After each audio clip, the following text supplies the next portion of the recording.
What I find really interesting is that that the conference is fairly small. So it has this intimate feel where, when you go to a large conference and a large technology conference or what have you, it can be interesting. You can learn things, right? Especially if you have good speakers, et cetera. But I think what's unique about FiRe, or at least special about FiRe for sure, is that it really feels like a community. In fact, when I was having lunch just now, I met one woman who has been coming every single year since the year was founded, so 14 years, and a number of other people who have been coming for 6, 7 years. That's hard to do, and especially when you have attendees that are at the level of achievement that the speakers are here, it's really hard to get people's time. Right? They're working on solving important problems, and there are a lot of demands on their time. And I think the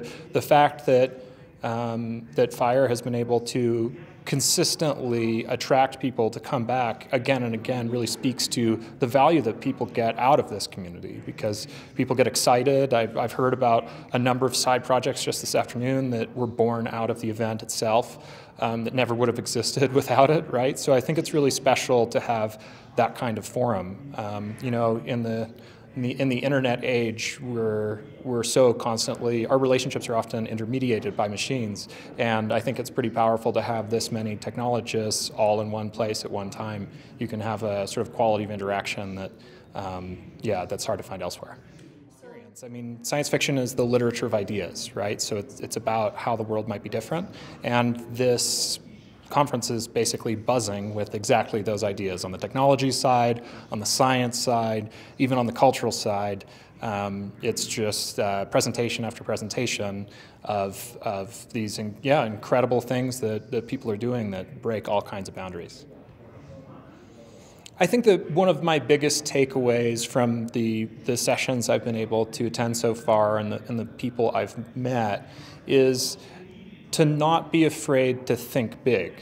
Almost everyone here is doing something incredible that is unprecedented, right? And that's a hard thing to do. That's a hard thing to manage internally as a person. We're so used to sort of doing the tasks that are set in front of us or playing by the rules. And I think that, just like when you run a marathon, when you show up and everybody else is there and they're excited to run that marathon with you, that gives you energy, right? And I think that there's something along those lines here. Many of the efforts here are more technological, commercial, or scientific, but you're meeting all of these other people who also are taking an enormous risk and really trying to get beyond whatever this current state of the art is. So I think that would be my biggest takeaway.